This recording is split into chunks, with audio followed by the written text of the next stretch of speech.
Dari Prabu Muli kita bergeser ke Kabupaten Oku. Usai dilantik sebagai PJ Bupati Oku oleh Gubernur Sumsel, Teddy M. Ilwansyah siap menjalankan program Gubernur Sumsel, diantaranya melakukan program Mandiri Pangan. Program Sumsel Mandiri Pangan yang saat ini mulai berjalan di Kabupaten Oku menjadi salah satu kegiatan yang didukung oleh PJ Bupati Oku Teddy M. Ilwansyah dengan melakukan penanaman jagung di sejumlah titik. Sebagai perpanjangan tangan gubernur di kabupaten, ke depan akan ada beberapa program pertanian dan perikanan yang siap dijalankan. Di antaranya sistem Agro-Teknopark yang dapat menjaga sistem pertanian mulai dari hulu hingga hilir, sehingga dapat menstabilkan harga produksi pertanian. Yang tak terhingga kepada Bapak Menteri Dalam Negeri dan Bapak Gubernur Sumatera Selatan atas kepercayaan ini.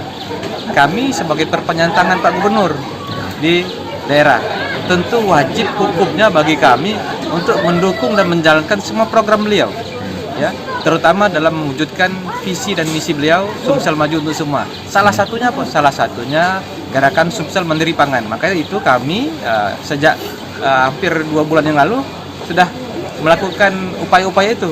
Kami mulai dalam bentuk konkret, ya, dalam bentuk nyata. Kami bersama teman-teman dari pertanian, dari Kodim 0403, dengan Polres Oku melakukan penanaman jagung, ya, di beberapa titik lokasi. Ini dalam rangka dan dalam upaya kami untuk mendukung gerakan Sumsel Mandiri Pangan.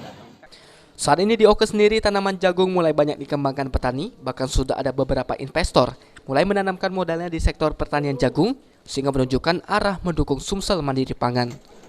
Ari Pranika, PAL TV.